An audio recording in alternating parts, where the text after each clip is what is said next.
Have you ever known something before you've had proof? Or you met someone and instantly felt like something was off? Or you hesitated before stepping out to a street only to have a car speed past out of nowhere? Or you ignored a gut feeling only to regret it later? That wasn't paranoia. That wasn't coincidence. That was your intuition. And if you've ever doubted it, I want you to ask yourself this. How many times have you talked yourself out of a feeling that turned out to be right? The truth about intuition is intuition isn't magic. Although I believe in magic, it's not a rare skill reserved just for the psychics and the mystics. It is built into you. It is the deepest, most natural form of intelligence, something your body, your subconscious, and even your energy already know before your mind catches up. The problem isn't that intuition is unreliable. The problem is we've been conditioned to doubt it. Think about it.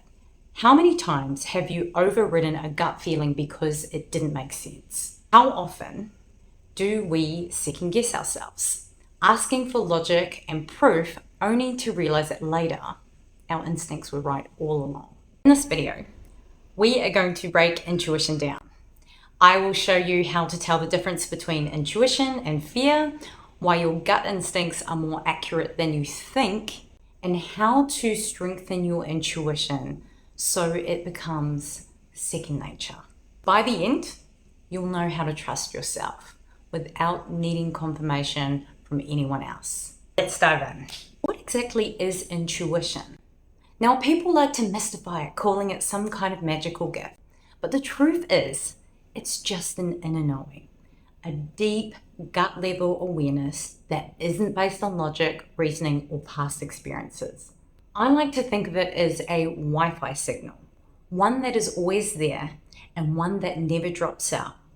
But you, the receiver, have to be tuned in to pick up on it. If your mind is cluttered with noise, fears, distractions, and overthinking, you won't hear it clearly.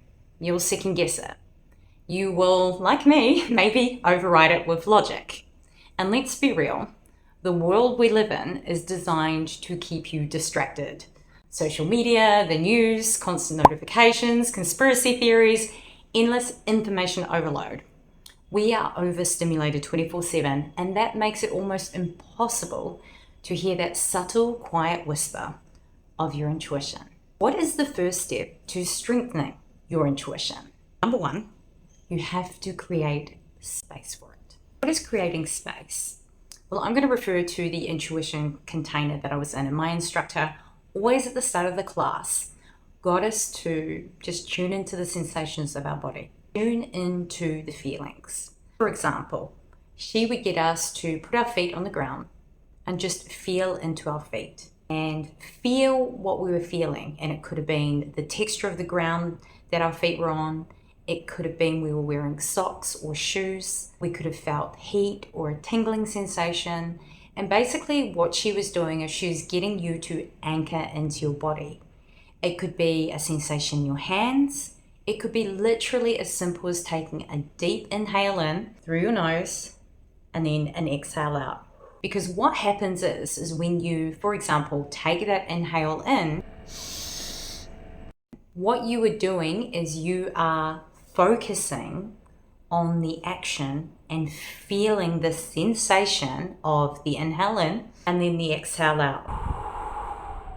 And typically when you're doing that and you're focusing on that action or you're focusing on feeling that feeling, your mind is empty. That means that you are a lot more present and in the now moment. There is an analogy I like to use called the devil and the angel on your shoulder. Here's where most people get stuck. We often have two voices. One being loud, dramatic, always running its mouth. That's your ego, the devil on your shoulder. The one that thrives on fear, self-doubt, and past experiences. I call it the gatekeeper of old wounds, screaming at you to stay safe, stay small, and to stay in control of the situation. And then there's the other voice, the angel on your shoulder. It is soft, subtle, it doesn't argue, That's your intuition. It's not pushy, it doesn't yell, but when it really needs your attention, it will raise its voice. And the way you'll know, it will always feel like the truth. The ego screams and the intuition whispers. But when the intuition really needs you to listen, it will make itself undeniable, usually through a strong gut feeling, a deep sense of knowing, or a persistent nudge you cannot shake. And I will tell you a very short story about a time when my intuition was spot on. And I was in a relationship at the time, and my intuition was very vocal the whole way through the relationship. But I was young, naive, and I had love heart eyes, rose-colored glasses, and I often ignored it. But there was this one moment which was undeniable. I was out on a business meeting. My then partner and I shared a business together, and he couldn't attend because he had another important appointment to go to. Went to the appointment. It was incredibly successful, and I was super excited at myself and getting another business on board. We were selling beverages at the time, that I thought I'm going to go treat myself to a smoothie at one of my favorite smoothie bars, which was within the area. And as I parked the car and I got out and started walking, I just felt this gut feeling, like this sinking feeling, like your heart just sinks. And it was so strong and so visceral, it actually stopped me in my tracks. And the first person that came to my mind was my then partner. And I was like, something's not right here. And so I called and I didn't get an answer. I left a voice message. Hey, are you okay? Can you please give me a call? I need to talk to you. My little fan, it's really hot today. Anyways, the story. So I heard nothing. I didn't get a phone call back. I tried again. I sent a text message and still nothing. And I started to walk, but I just had this nagging feeling. I actually felt sick in the stomach. And I thought, do you know what? I'll forgo the smoothie. I'm just going to jump in the car and drive home. I'll catch up with him then. I drive home. His car is parked in the garage. I was like, oh, weird. Why didn't he call me back? Anyways, as I went inside and I walked into the kitchen, because the garage opened up into the kitchen, there on our kitchen bench were 2 wine glasses and my birthday bubbles open.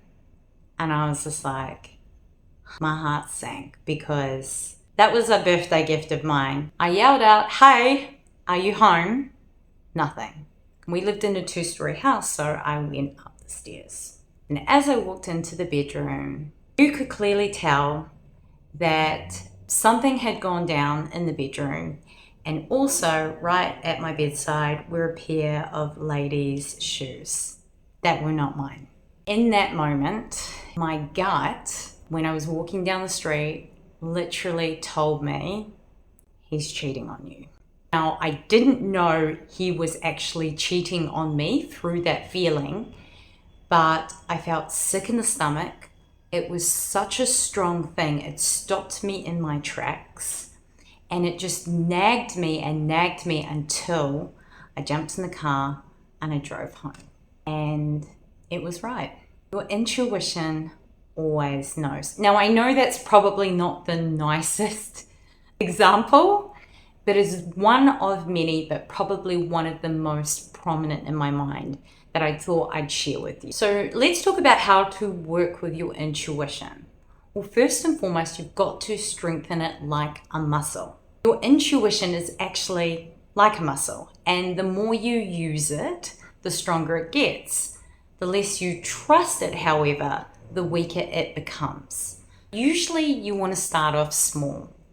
And by starting off small, it's like paying attention to gut feelings about simple decisions, like which way to walk, what to eat, or who to call. And if you want to keep a record of this, write down or have a mental note of every time that you've had a hunch and it's turned out to be right. The more you acknowledge it, the louder it gets. Positive reinforcement. One of the ways that you can actually work with this is, say that you are going out for dinner and you have 2 options. You've got Mexican and you've got Indian. And what you do is you grab a coin and say Mexican is heads and Indian is tails. And as you flip that coin up in the air, typically you already have a visceral gut reaction or a certain secret hope that it's going to land on one more than the other. And based on your reaction, say it lands on heads, which is Mexican, but secretly you're hoping it landed on tails, you already have made your decision. That's because your intuition, your gut, let you know. Number 2 is how to discern between your ego voice and your intuitive voice. How can you tell if it's really your intuition or your fear talking? Well, here's the difference.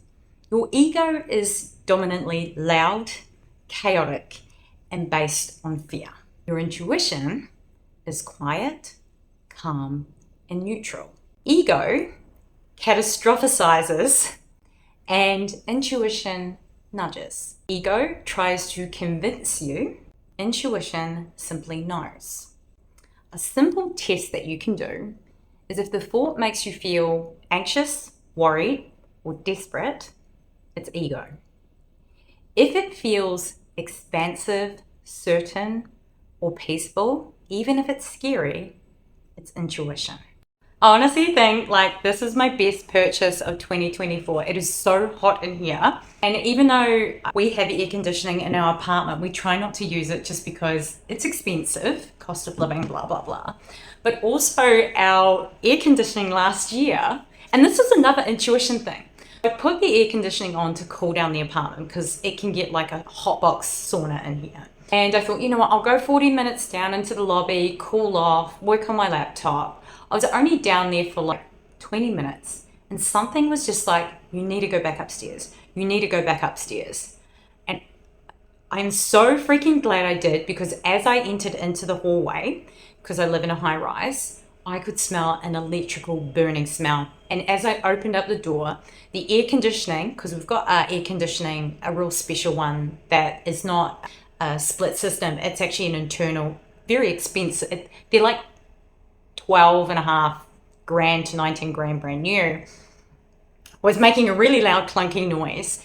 And I should turn this off. Really loud clunking noise and electrical burning smell. And if I hadn't have come up, I don't even want to know what happened. But when the air conditioning fix-it guy came in, he said it was literally an electrical, there could have been a fire, especially because silly us didn't clean out the filter and it was extremely dusty.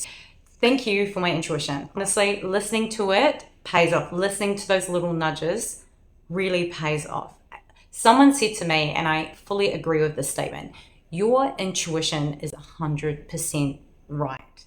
All of the time. Not 60% of the time like the Black Panther from Anchorman, but 100% of the time. Number 3, listen to your body. Your body knows before your mind does, always. If something feels off, pay attention. Like my story, for example. Intuition often speaks through physical sensations. It might be a tightness in the chest, gut feelings, or a sudden clarity and insight. What I would suggest is just start checking in. Rather than say, how does this sound in my head? Ask yourself the question, how does this feel in my body? Which leads us into number 4. Make space for stillness. This one's a really important one for me because I'm a person that goes. I'm always doing, not enough time in the day. And I really started to learn to just slow down, to find moments of calm, to be more present. And what I found was that I wasn't really anchored in my body. And that's why feeling into the sensations of your body, whether it's your heartbeat, whether it's your bum against the seat, that kind of brings you back out of the chaos, out of the noise and the distractions and the multiple thoughts, and brings you back home, which is the present moment, because that's all we have. We only have the now moment. 2 minutes ago was a now moment back then. It's now past. What you have is right here, right now. And I like to think of it as like you are in a spotlight, and every time you move, you are in the spotlight right then and there.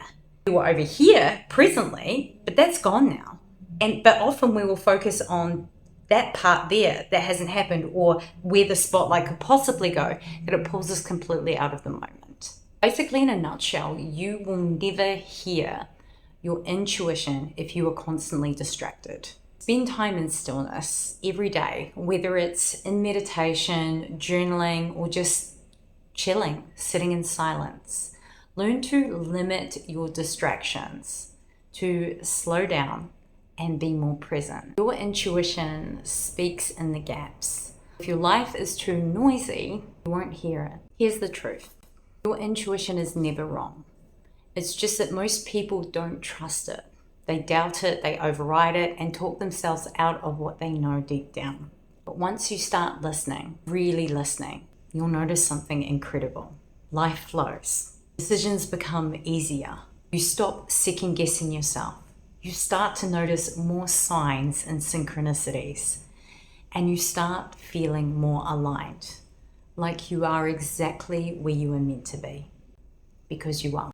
If this resonated with you, drop a comment below if you have ever had a moment where something was off, but you ignored it, or a time when following your intuition led to something amazing. I would love to hear your stories. I am a real geek with this kind of stuff. And if you want more videos on strengthening your intuition, trusting yourself, and unlocking your inner knowing, hit that subscribe button and turn on notifications, because there is more to come. Thank you for watching. Sending you many blessings from me, Katie. Bye.